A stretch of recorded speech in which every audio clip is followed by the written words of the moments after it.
This Ep.59 concealable mic is part of the same system that NASA used when they faked the Apollo moon landings. Work for them. Shouldn't give us any problems. They break and enter. How we're doing? Car's in position on the fire escape. Mother's in the cable block. Preparing to sever master circuit. But they're not thieves. We're getting too old for this. They know your secrets. But they're not spies. It's gotta be there somewhere. What's he doing? Mr. Bishop, do you mind if I take a look? Real wild. I give you something to work, baby. So people hire you to break into their places to make sure no one can break into their places? It's a living. Not a very good one. Now they've got a new client. National security agents. That'll work for the government. Relax, Marty. It's just everybody on your team has had some sort of problem in their past. Now what do you say? The NSA killed Kennedy? No, they shot him, but they didn't kill him. He's still alive. They may not want the job, Liz, I need your help. I will not be dragged back into your world. but they don't have a choice. We don't want to bust you. We want to hire you. We're the good guys, Marty.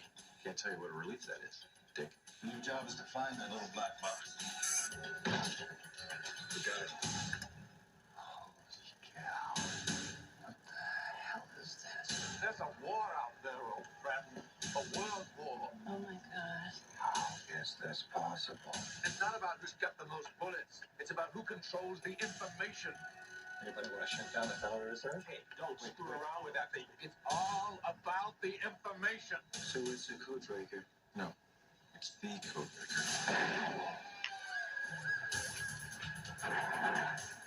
Stations. Do you have the item? Can you guarantee my safety? Where is the item? Can you guarantee my safety? Martin, you've got trouble. Here, maybe this might help. An old buddy of mine was in Desert Storm, sent it to me. Of course, he was on the other side. Now give me the box, Marty! I'm an excellent marksman, woman.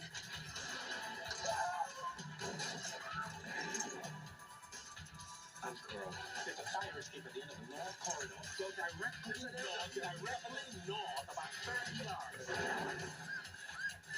5 seconds. Hang on, Fish. Hang up. It almost got us.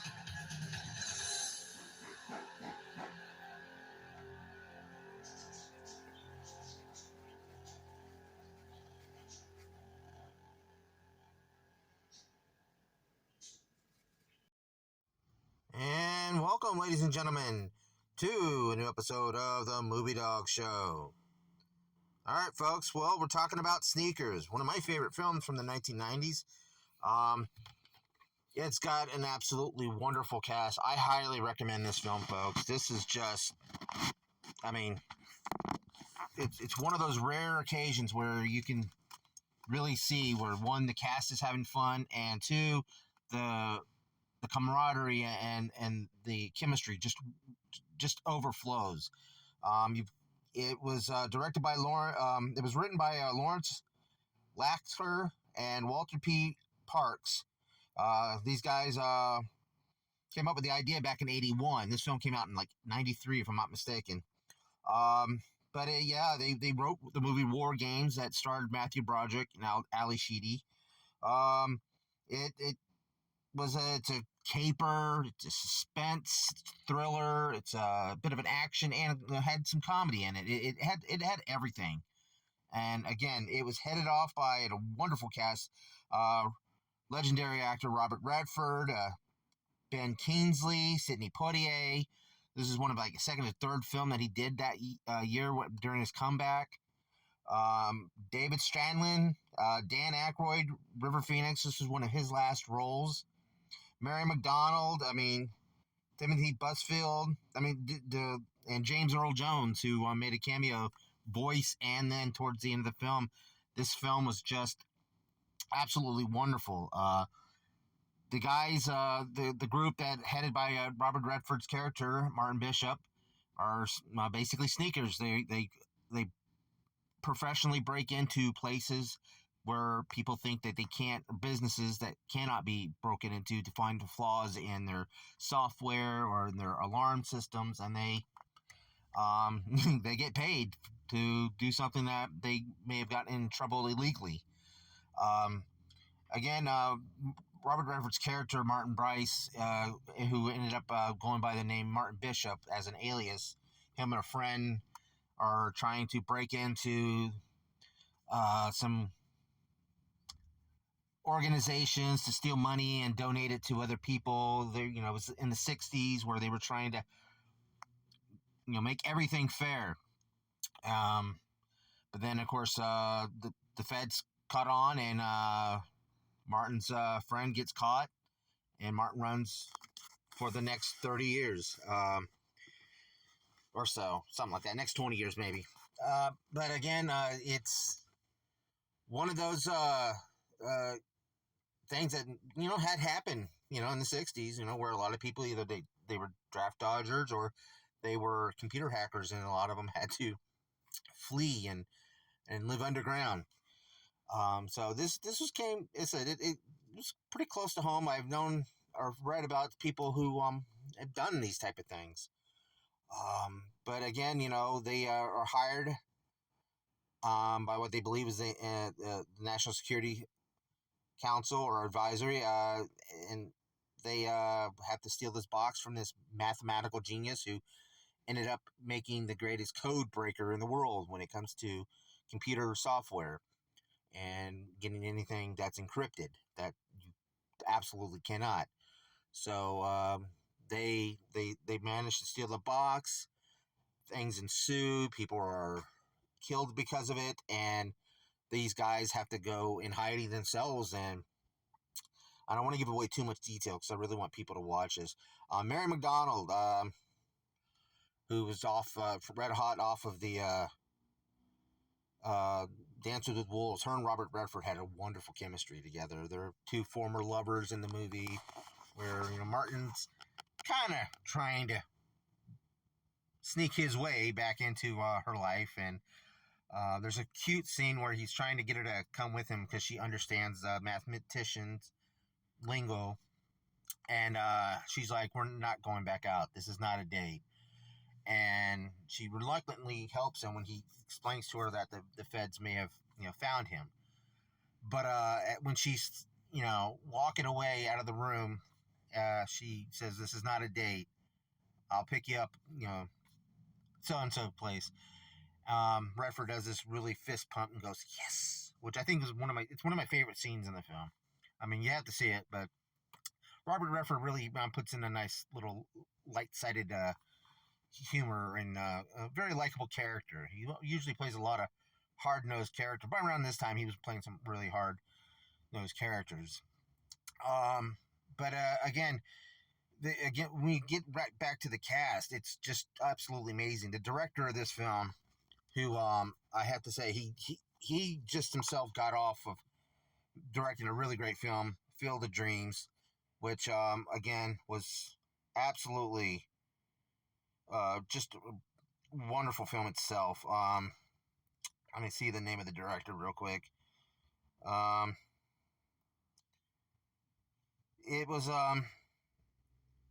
really a can't remember the name of the director. I'm sorry, folks. I thought I had it written down here. Robinson's his last name. But yeah, it was just one of those things where the cast really clicked well. I mean, you got Sidney Poitier, one of the most gifted actors of the 20th century, and he's acting opposite of Dan Aykroyd, who was one of the big comedians of that time. He, one of the original cast members of Saturday Night Live. Both of them are actually Oscar nominated, and Sidney Poitier himself was an Oscar-winning actor, and they worked terrifically together, bouncing off each other as two people bickering. Aykroyd's character is, this paranoid conspiracy theory nut, and Sidney Poitier is a straight-edge former CIA operative who just doesn't take nonsense, and he's a by-the-book type of guy, and he's listening to all this mumbo-jumbo craziness.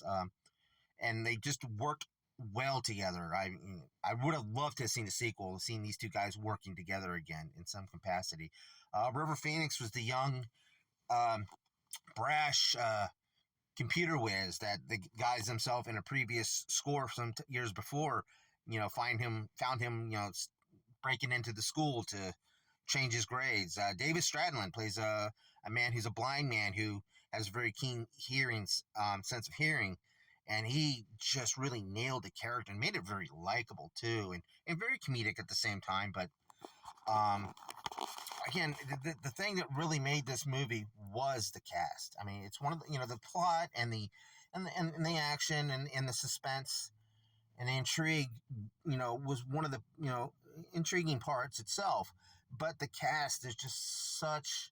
It's very rare you really get one of these movies that really where the director can make the cast just go on autopilot. He can give probably a few hints here and there, but it's like, plus Robert Redford and Sidney Poitier himself both been directors of some great films themselves. Um, but they really, never will you, I don't know, you don't really get to see much like this when you see a bunch of actors and actresses who themselves have been nominated for Oscars and won Oscars or directed films and working together. And to see Robert Redford and Sidney Poitier too. Again, chemistry all around. You, these guys work so well together. You can sense that. I'm sure they've known each other for many years before in real life, but again, you can sense that they were these were good friends, and you felt that. Again, the sad, ironic thing was that just a few years later, River Phoenix was gone, and it was one of those unfortunate moments where if you watch some of the interviews, the press interviews, you can see that River Phoenix was on the influence of some things, and the uncomfortable moments where he had to sit next to Dan Aykroyd during the interviews, and you could tell River Phoenix was on something, which is was just a sad thing. I do know, like, a few about 10 years ago or something like that, or 6 years ago or something of that nature, they were going to. NBC was, since it's owned by Universal and so is NBC, they were actually going to make a movie back in 2016. They were going to develop a TV series, which I think would be great if it was a prequel series. But sadly, that didn't happen. The film was a box office success. It grossed over 105.2 million worldwide. I mean, the critics loved it. It was just one of those, cinema grades at the time. He gave it an A. It's a really great film, and I really, hate to have to see one of these movies. I haven't seen it on physical media in a while, but again, if you guys can look for it anywhere, check this film out. It is a wonderful, wonderful film, and you guys will not, regret, taking time to watch a film that's about almost 30 years old. If not that, if it is it's got to be 30 years old. Yeah, 2003 or 2023. But again, do check it out. Sneakers, starring Robert Redford, Sidney Poitier, Dan Aykroyd, Mary McDonald, Ben Kingsley, who, by the way, damn great villain. River Phoenix, David Stradlin. Do check it out. I mean, again, across the boards, solid performances and a wonderful, wonderful, eclectic group of characters that were performed brilliantly and assembly by these people who just great chemistry all around. So, but again, folks, that's all the time I got. This is the last video of the year. I do hope you guys have enjoyed it. I hope you enjoyed all the videos I've done. Go back. That's one of the best things about YouTube. You can go back and check out all the other videos that you hadn't yet that come out this year. And this has been an awesome year for this channel. An absolutely awesome year. And I am been very proud of the work I have done this year and the strict guidelines I've kept myself into and everything to really push as much content out. Again, you check out my my homepage here on the channel, and I've rearranged my playlists. And just again, folks, I appreciate all the support that everybody has given this channel and have come on board and subscribed, and and leave a comment section down below. I love it when people leave comments down below and I interact with them. So I really appreciate it, folks. I mean, it means the world to me when anybody interacts on this channel with me. Again, hit the like button, subscribe if you hadn't yet, hit the notification bell, and share away, folks. And I do hope everybody's having a wonderful holiday week and weekend, and a wonderful Christmas, Happy Hanukkah, Happy Kwanzaa, all the other celebrations that I haven't been able to mention yet. just have an amazing holiday, folks. All right, that's the Movie Dog Show. Thanks for watching, and please keep on watching. Bye.